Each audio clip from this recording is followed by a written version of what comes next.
my preferences. I didn't really grow up being super active on the internet, social media, different accounts.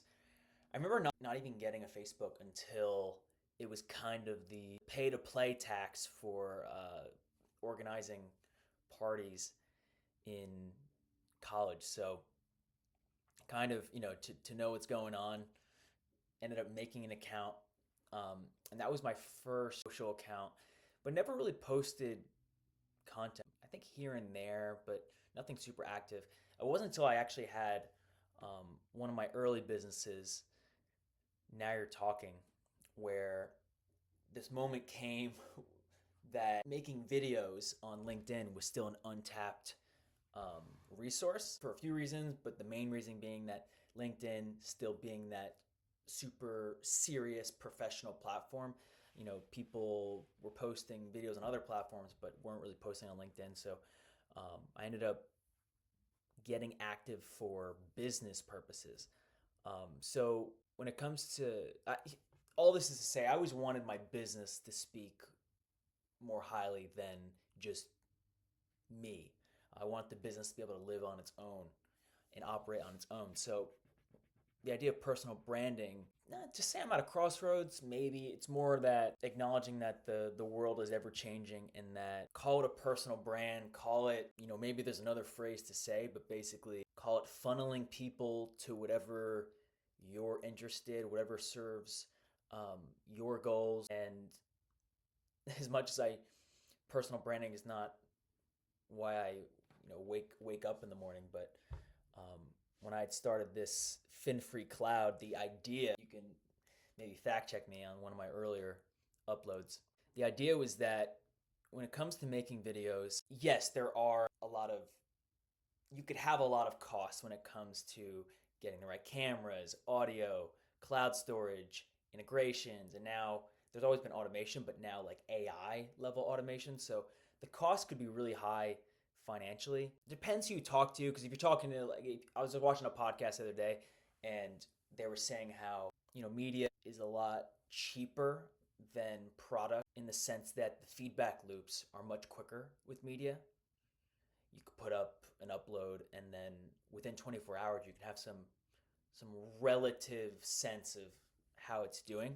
It's a little different when it comes to YouTube, as I understand, because YouTube is always feeding your content over time. But basically, I think at a certain level of business, certain level of wealth, media becomes a very cheap mode of advertising, creating feedback loops for maybe a potential product or a wait list that you have for a product that you're soon to release. But I think for like the everyday person, it's easy to get caught up in, what's the best software that I can buy, the best editing software. Is it still Adobe Premiere, or should I be using, some of those built-in options that come with social media apps?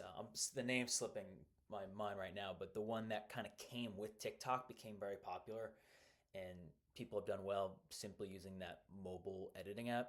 Take a pause here. Go back to why FinFree Cloud. I remember now when I started this FinFree Cloud, I remember talking through the setup of how I get the videos up in a way that kind of connecting just a few softwares. But I do remember I get about 30 minutes on camera before the video stops, and I realize now I'm already 10 minutes in. I'm 1/3 into my quota for this video. So it's so easy to go on tangents with this. People usually, I would say, they say you do better than you feel like you did on video. For the last 5 to 7 minutes, I've been trying to get to the point of why FinFree Cloud. Why did I name it FinFree Cloud?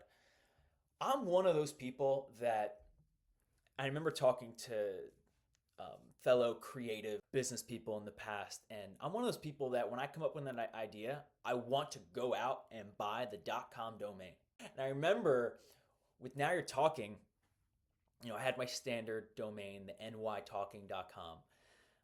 And then I had a domain for my personal name. I remember actually, I forget what the total amount was, the dollar amount, but I remember just buying up domains for anything I thought was a good idea or something I could spin off later as a project, maybe a separate business, but more like a different line of business under the Now You're Talking umbrella or under the NY Talking umbrella. So I'm one of those people that loves to come up with ideas, not knowing though which ideas are worth kind of really pushing all my weight into. So Fin-Free Cloud was an idea that came to be. I had kind of this part logistical, part reflective, part maybe philosophical understanding, or not understanding, but kind of way of explaining video content in the modern age, where making video, as far as like creating a video content engine, that's where I think financial costs can get higher. But depending on where you are on the wealth ladder, kind of like those points I was mentioning earlier, Fin-Free Cloud was that there's a lot of costs when it comes to outside of financial. If we take the financial, put it over here. Let's assume it's super cheap. There's emotional costs of being on video, having an active presence online. There's this the vulnerability cost, emotional cost, psychological cost, and there's crossover with those four categories I just mentioned. But then I thought, if you take just like YouTube in particular, to upload videos on YouTube is technically financially free. That phrasing could probably use some work. Just uploading a video to YouTube does not make you financially free. I guess theoretically, if you do really well, it could. But the Fin-Free Cloud was a handle that I saw that was available, and I grabbed it.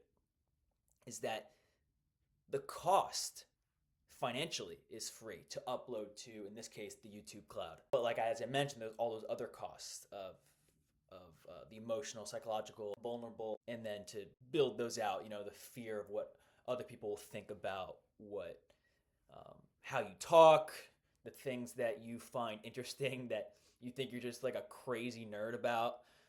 Not everyone's gonna feel the same way. All this is to say that I felt feeling recently about, do my goals, despite not wanting to be the personal brand person. In my small circle, I kind of became the person people looked to get active on camera for the most part as the primary medium, but to be active online.